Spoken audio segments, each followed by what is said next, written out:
പണ്ടത്തെ ഹീറോസിന്റെ ആ ഒരു എന്താ പറയുക ലുക്ക് ആൻഡ് ഫീൽ ഇപ്പോഴത്തെ പുതിയ ഹീറോസിന് ചേഞ്ച് ഉണ്ടോ ഇൻ ടേംസ് ഓഫ് ഡ്രസ് അല്ല ഒരു ഔട്ട്ലുക്കിന് ഒക്കെ ആൾക്കാർക്ക് ഒരു മാറ്റം വന്നിട്ടുണ്ട് നിങ്ങൾ എഴുതുമ്പോൾ ആ ഒരു ഹീറോയിക് അതെ അതെ ഒരുപാട് വ്യത്യാസമുണ്ട് ഇപ്പോൾ നമുക്ക് അങ്ങനെ we don't have to think about അവരെ നമ്മളൊരു ഗ്രാൻഡ് എൻട്രി വരുത്തണമെന്നോ അങ്ങനെ ആവശ്യമില്ല. അപ്പോൾ ഇപ്പം ഞാൻ പറയട്ടെ ഞാനൊരു നമസ്ലണ്ടൻ പോലെ സിനിമ എഴുതുമ്പോൾ whole idea was Akshay Kumar ഒരു ഹീറോ ആയി വരരുത് ആ പിക്ചറിൽ. He should be coming as an ordinary മാൻ.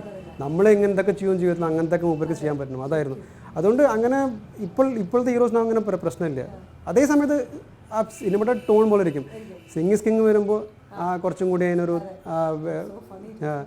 കോഴി പിടിക്കുന്ന സൈൻ എൻട്രി അങ്ങനെയൊക്കെ ചെയ്യേണ്ടി വരും. പക്ഷേ ഇത്രയ്ക്കും ഹിന്ദി സിനിമകൾ ഇത്രയൊക്കെ കത്തി നിന്നിട്ട് എന്താ മലയാളത്തിലൊന്നും എഴുതാത്തത്? ആരെന്നോട് ഇതുവരെ പറഞ്ഞിട്ടില്ല എഴുതാൻ.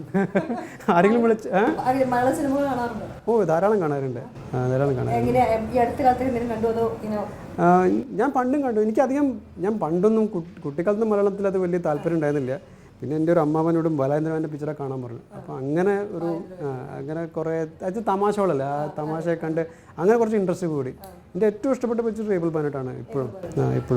അതിനുശേഷമുള്ള മലയാളത്തിൽ ഒരുപാട് ഇപ്പോൾ 80കൾ ഒരുപാട് ഗോൾഡൻ ഇറ ഓഫ് മലയാളം ഇൻഡസ്ട്രി ഞാൻ എപ്പോഴും എല്ലാ ഇന്റർവ്യൂലും പറയട്ടോ ആ കാലഘട്ടമായിരുന്നു. ഒരുപാട് നല്ല ചിത്രങ്ങൾ. ഓ അതെ അതെ.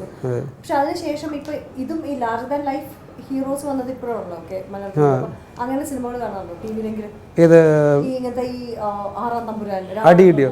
ആക്ച്വലി ഞാൻ പറയട്ടെ എനിക്ക് അങ്ങനത്തെ മലയാള സിനിമ കാണാൻ വലിയ ഇൻട്രസ്റ്റ് ഇല്ല. ഞാനധികം കാണാം ശ്രീനിവാസൻ ടൈപ്പ് ഇടങ്ങളോ അല്ല എന്നെപ്പോലുള്ള ആൾക്കാർ എനിക്ക് അങ്ങനത്തെ മസാല പടം കാണാൻ ഞാൻ ഹിന്ദി കാണും. എനിക്ക് നല്ലൊരു കഥ വേണമെങ്കിൽ ഞാൻ അതിനു വേണ്ടിയാണ് നമ്മൾ മലയാളം കാണുന്നത്. അപ്പോൾ ഒരു കഥ പറയുമ്പോൾ പോലുള്ള പിക്ചറോ അങ്ങനത്തെ പിക്ചറൊക്കെ കാണാൻ ഭയങ്കര ഇഷ്ടമാണ്.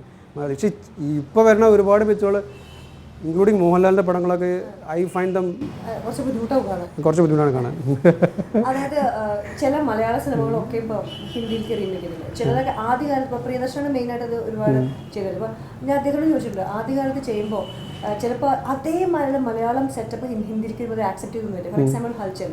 പക്ഷെ അങ്ങനെ ഏതെങ്കിലും തോന്നിയിട്ടുണ്ടോ അങ്ങനെ? അയ്യോ ആക്ച്വലി അത് ഞാൻ പ്രിയദർശൻ രാംജി റാവ് സ്പീക്കിംഗ് ഉണ്ടാക്കിയപ്പോൾ I was the one who translated the whole Ramji Rao into Hindi for him, so that he can make Ramji Rao. അത് ഉണ്ടാക്കുമ്പോഴും ഞാൻ പറഞ്ഞു പ്രിയദർശനോട് അന്ന് ഞാൻ I use to know him much more because I was in Bombay Times. ഇപ്പോൾ അധികം ടച്ചില്ല. അപ്പോൾ ഇത് നടക്കില്ല ഹിന്ദിയിൽ ഒരിക്കലും. എന്താ വെച്ചാൽ ഇത് നമ്മുടെ അടുത്ത് ഹിന്ദിയിൽ ഇതിനെ പറ്റി ആക്ടേഴ്സ് ഇല്ല എന്നൊക്കെ പറഞ്ഞിട്ട്. പക്ഷേ പിക്ചർ ഓടി. പിന്നെ അതിന് ശേഷം മൂപ്പര് ഇതുണ്ടാക്കി എന്താ പറയുക സന്മസുഖ സമാധാനം ഹിന്ദിയിലുണ്ടാക്കി. അത് ശരിയായില്ല. പിന്നെ പക്ഷേ after that he found the formula. ഹൽച്ചലും അതൊക്കെ ഓടി ഡയലോഗിൻ്റെ ഒക്കെ ഇതിൽ. മലയാളത്തിൽ ഏതെങ്കിലും കാണുമ്പോൾ തോന്നിയില്ലോ ഇത് നമുക്ക് ഹിന്ദിയിലേക്ക് ആക്കാൻ പറ്റും തോന്നിയിട്ടില്ലേ? പക്ഷേ ഇപ്പോൾ ഒരുപാട് സിനിമകൾ ഹിന്ദിയിൽ ഉണ്ടാക്കിക്കൊണ്ടിരിക്കുന്നുണ്ട്. അങ്ങനെ തോന്നിയ പടങ്ങളൊക്കെ പൊതുവെ എല്ലാം ഹിന്ദിയിൽ ഉണ്ടാക്കി തുടങ്ങിയപ്പോൾ അവർ. സിനിമ ചെയ്യണം എന്ന് പറയുമ്പോൾ ചിലപ്പോൾ ഇപ്പോൾ ഷൂട്ട് ഔട്ടൊക്കെ ഒരു ലൈൻ ത്രെഡ് ലൈൻ വന്ന് താങ്കൾ ബാന്ദ്രയിൽ പോലീസ് സ്റ്റേഷനിൽ പോയിട്ട് വർക്ക് ചെയ്യുന്നതൊക്കെ ഞാൻ വായിച്ചിട്ടുണ്ട്. പക്ഷേ ഒരു സിനിമ ഡെവലപ്പ് ചെയ്യുന്നതിൽ മെയിനായിട്ട് സഹായിക്കുന്ന ഫാക്ടേഴ്സ് എന്തെങ്കിലും even from a threat line? മെയിനായിട്ട് സഹായിക്കുന്നത് ആക്ച്വലി ഡയറക്ടറുടെ വിഷനാണ്. ഡയറക്ടർ എന്താണ് ആ സിനിമയിൽ കൂടെ ചെയ്യാൻ ആഗ്രഹിക്കുന്നത് അത് നമുക്ക് മനസ്സിലാക്കണം. ഓരോ ഡയറക്ടർക്കും ഓരോ വിഷനായിരിക്കും. അയാളുടെ ട്രീറ്റ്മെൻറ്റ് സ്റ്റൈൽ വ്യത്യാസം ഉണ്ടായിരിക്കും.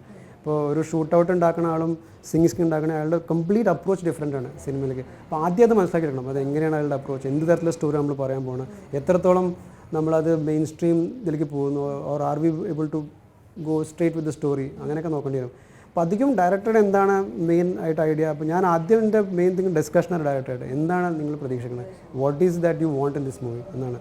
അപ്പോൾ ആ ഡിസ്കഷനിൽ അറിയാൻ പറ്റും അയാൾക്ക് എന്തൊക്കെ വിഷ്വലാണ് കാണുന്നത്. അധികം ഡയറക്ടർമാർ വിഷ്വൽസാണ് അവർ പറയുക, ഇങ്ങനൊരു ഞാൻ വിഷ്വൽ കാണുന്നുണ്ട് ഇങ്ങനെ കാണുന്നുണ്ട്. അപ്പോൾ നമുക്കറിയാം എന്ന ടോണാണ് സ്റ്റോറിക്ക് വേണ്ടി വരിക എന്നുള്ളൊരു ഇത് കിട്ടും ആദ്യം. അപ്പോൾ അതുകൊണ്ട് മെയിനായിട്ട് അതാണ്. അപ്പോൾ ഞാൻ അധികം എക്സാമ്പിൾ തരാൻ നമസ്ലണ്ടനോ shootout was basically true story. അപ്പോൾ അത് ചെയ്യാൻ ബുദ്ധിമുട്ടുണ്ടായിരുന്നില്ല. നിങ്ങൾക്ക് അറിയായിരുന്നു ഇന്നതാണ് കഥ. അപ്പോൾ ഞാൻ ആദ്യം ചെയ്ത അതൊരു കംപ്ലീറ്റ് റിസർച്ചാണ്. അതിൻ്റെ ആ ഷൂട്ട് ഔട്ട് നടത്തിയ കമ്മീഷൻ ഉണ്ടായിരുന്നു എ ഖാൻ. അപ്പോൾ അയാളെ പോയി കണ്ടു. He was a great help. അപ്പോൾ അയാൾ ഫുൾ അയാളുടെ ഫയലും അതും ഇതൊക്കെ തന്ന് complete I could do the whole thing. തന്നെ ഞാൻ പോലീസ് സ്റ്റേഷനൊക്കെ പോയി അങ്ങനെ കുറേ റിസർച്ച് നടത്തി. സ്ക്രീൻ പ്ലേ ഡയറക്ടറിന്റെ വിഷനാണ് എപ്പോഴും കഥ ഡെവലപ്പ് ചെയ്ത് കൊണ്ടുവരുന്നത്. ഈ interference of the actors as well as ഈ ഡയറക്ടേഴ്സ് അത് ശരിക്കും ഒരു കോംപ്രമൈസ് ചെയ്യേണ്ടി വന്നിട്ടുണ്ട്. അങ്ങനെ വരണ സിനിമകൾ ഉണ്ടായിട്ടുണ്ട്. പൊതുവേ ഞാൻ ചെയ്ത സിനിമകൾ അധികം ആ ഡയറക്ടറും ആക്ടറും നല്ല റാപ്പുമാണ് വെച്ചാൽ അക്ഷയ് കുമാറും വിപുഷും നല്ല അപ്പോൾ Akshay Kumar I don't think അയാൾക്ക് അറിയാനുണ്ടായില്ല നമസ്ലണ്ടൻ ഇങ്ങനെ സ്ക്രിപ്റ്റ് എന്താണെന്ന് ഷൂട്ടിംഗ് വരുന്നവർ ഈ ജസ്റ്റ് ട്രസ്റ്റഡ് ഡയറക്ടർ അയാൾ അത് നല്ലൊരു കാര്യമാണ്.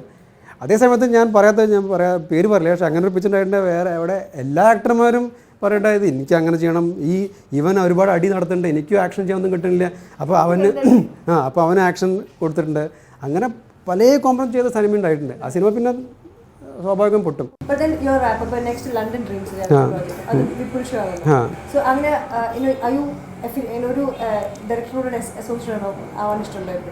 ദൈവം സഹായിച്ചു എനിക്ക് അങ്ങനെ ജോലി അന്വേഷിച്ച് പോകേണ്ടി വന്നിട്ടില്ല. അധികം ഇവരെയൊക്കെ അറിയുകൊണ്ട് അപ്പോൾ രണ്ട് മൂന്ന് ഡയറക്ടർമാരാണ് ഞാൻ പൊതുവെ സാധാരണ പണിയെടുക്കുന്നത്. അപ്പോൾ ഒന്ന് വിപുൽഷാണ്, അയാളുടെ പടം, പിന്നെ സുജോയ് ഘോഷിൻ്റെ പടങ്ങളാണ്, പിന്നെ ഒന്ന് നിഖിൽ അഡ്വാണിയും സലാമേഷ്ക്ക് ഉണ്ടാക്കുന്നത്. അപ്പോൾ അയാളുടെ അടുത്തൊരു ആനിമേഷൻ പിക്ചർ ഉണ്ട്, അത് ഞാൻ എഴുതിയിരുന്നത്. I prefer to work with people എനിക്ക് കംഫർട്ട് ലെവൽ ആകുമ്പോൾ. എനിക്കറിയാം അവർക്ക് എന്താണ് ചെയ്യാൻ പോകുന്ന സിനിമയെ കൊണ്ടെന്ന്.